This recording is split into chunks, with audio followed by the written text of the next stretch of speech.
Hello everyone, this is something brand new, something I've never done before, and I hope you guys enjoy it.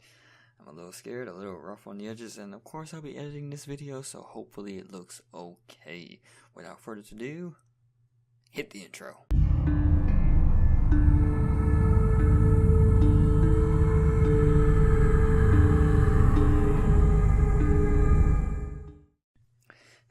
Hello everyone, welcome to the cutting room floor. That's what we're going to call it. I don't know. This may turn into where we do all our creepypastas, investigations, our theorizing, and any other video that I may need to produce. This is the cutting room floor. Without further ado, here is Fable 2. Fable 2 is a great game for those of you who don't know, so let's give you guys a quick refresher, just a quick one, nothing too broad, nothing too big. Fable 2, and bring it to PC.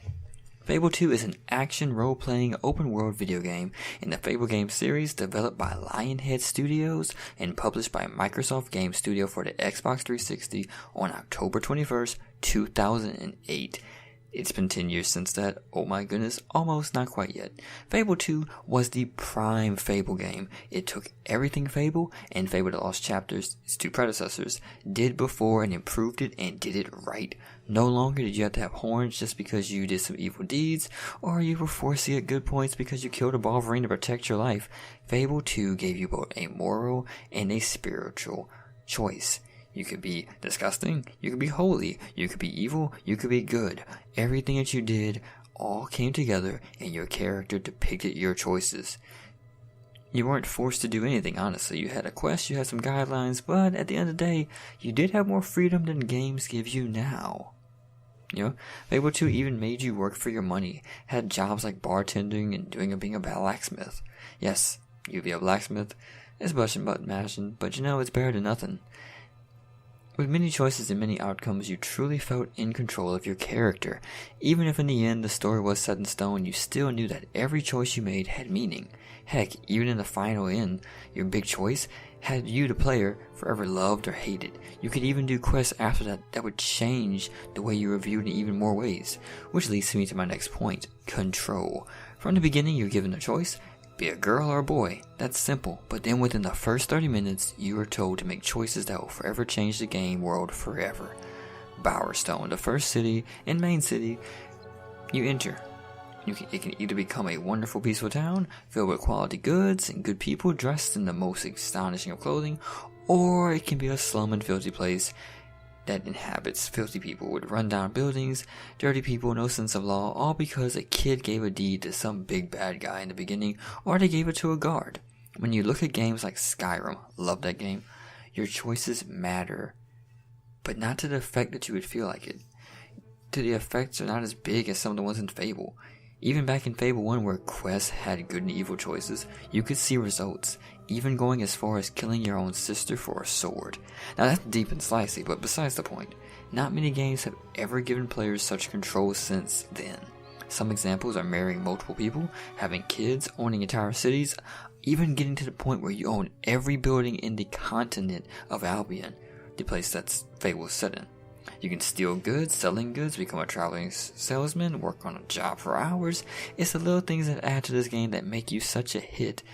And then Fable 3 came along and messed it all up with tons of loading and pointlessness. But besides the point, Fable 1 and Fable 2 gave us real control. Even the passage of real life time gave you rent money. If you did certain things in game, you could leave the game for a week. A real week, and come back 7 days later, and that in-game clock continues to tick, so when they notice, they calculate the time and how much time it went, you receive rent for the last 7 days that you got every hour. 7 days times 24 hours is a lot of money. But regardless though, back to Skyrim. In Skyrim, many of your choices really don't have that much weight. You're the Dragonborn, you kill a dragon, oh, good job. Oh, you're a Thane? Good job. You did this? Good job. But you really don't hear too much about it afterwards. In Fable, your deeds are pretty much going to follow you the rest of your life. Oh, you killed some slavers? Ooh, good job. You saved those people. Oh, you sold some people. I can't believe you would do that to your own people. These are NPC lines that you get because your choices are forever happening. Even if you did evil things into the end game and decide to become good, there are still some people who will remember those tragic deeds you did. But I digress, and I'm moving on to my next point. With all this said, it needs to be ported to PC. Not only has it been 10 years since release, but modders have never been more relevant. Take games like Doom, that still get fresh and continually worked on mods to this day, or games like Left 4 Dead 2 or Killing Floor 2. Funny story with 2 is later. But when it comes to mod support, it's there, it's ready. I'm not asking for a remake or remaster, simply give us the game hot off the presses with PC support and the ability to create mods and perhaps throw in, maybe 4-player support, no one really wants to have to play 2-player co-op on a shared screen at the same time, kinda want some more control and freedom.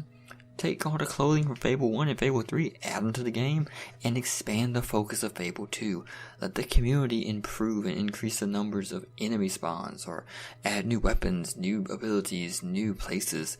Do something to get the game back out fresh and new, like the public has been waiting for the last 10 years. It's been 10 years since Fable 2 came out, and we still don't have one. I mean, with our script aside, everything else is pretty much just me talking at this point because we need a new Fable game.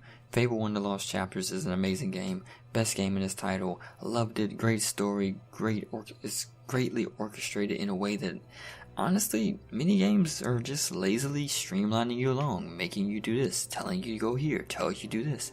There's not too much freedom.